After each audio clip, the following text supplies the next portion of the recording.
Hello बच्चों, let's see the question. The diamagnetic species is, first है CuCN4, उस पर चार्ज है -3। सेकंड है CO कोबाल्ट NH3 6, चार्ज है +3। निकल NH3 6 और उसके ऊपर चार्ज है +2। FeCN6 एन कॉम्प्लेक्स पर चार्ज है -3।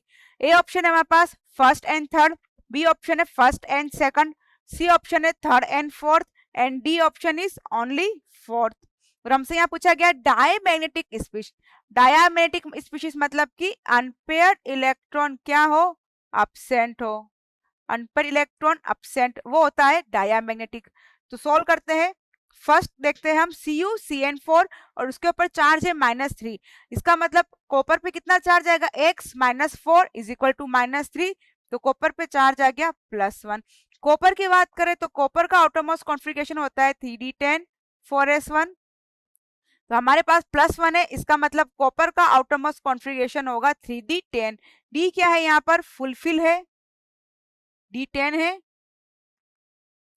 1 2 3 4 5 6 7 8 9 10।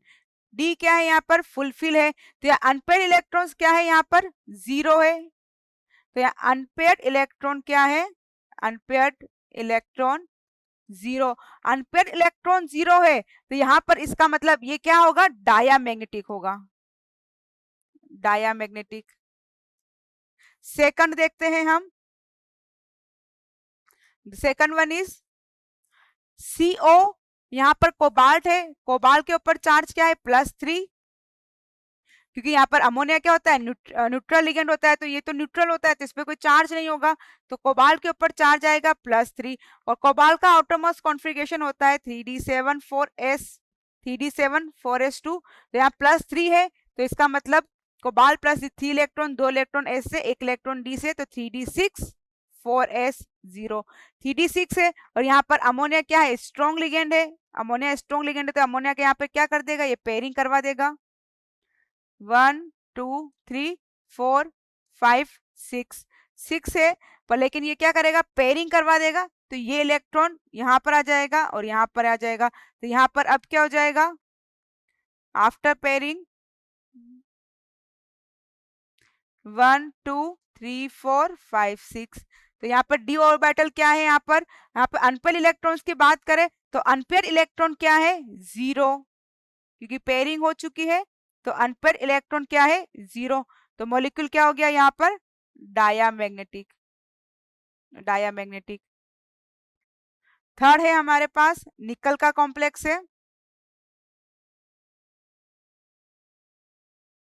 थर्ड वन इज निकल पर क्या चार्ज है, +2 चार्ज है, निकल +2।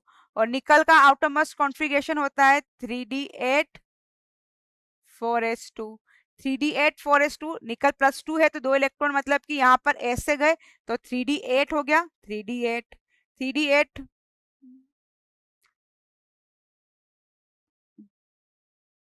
1 2 8 इलेक्ट्रॉन्स फिल करने हैं, 1 2 3 4 5 6 7 8। तो ये हमने किया। अब यहाँ पर इसका कोऑर्डिनेशन नंबर क्या है, 6 है। ये स्ट्रॉन्ग लिगेंड है, लेकिन यहाँ पर पेयरिंग नहीं होगी क्योंकि यहाँ पर 6 है। तो 6 में हमें रिक्वायर्ड होती, या तो इसका हो सकता था D2sp3 या फिर sp3d2। तो यहाँ पर D2sp3 पॉसिबल नहीं है पेयरिंग के बाद भी, इसलिए यहाँ पर क्या होगा, हाइब्रिडेशन होगा इसका sp3d2। और अनपेयर इलेक्ट्रॉन्स क्या होंगे यहाँ पर, n की वैल्यू कितनी होगी, 2। तो ये मॉलिक्यूल क्या हो जाएगा, पैरामैग्नेटिक, पैरामैग्नेटिक। तो ये हमारा थर्ड क्या होगा, डायमैग्नेटिक नहीं होगा। फोर्थ देखते हैं हम। The fourth one is FeCN6 -3। CN क्या होता है, -1, तो -6 हो जाएगा। x -6 is equal to -3। तो Fe पर चार्ज आ गया हमारा +3। Fe पर चार्ज आ गया हमारा +3 है। और Fe का आउटरमोस्ट कॉन्फ़िगरेशन होता है 3d6 4s2। तो Fe का हो जाएगा 3d5। 3d5 है, और यहाँ पर स्ट्रॉन्ग लिगेंड है CN। तो पेयरिंग के बाद भी क्या होगा, 1 2 3 4 5। पेयरिंग के बाद भी यहाँ पर क्या हो रहा है, एक अनपेयर इलेक्ट्रॉन क्या हो रहा है, इसके पास बच गया। n is equal to 1। तो ये मॉलिक्यूल क्या होगा? पैरामैग्नेटिक। पैरामैग्नेटिक।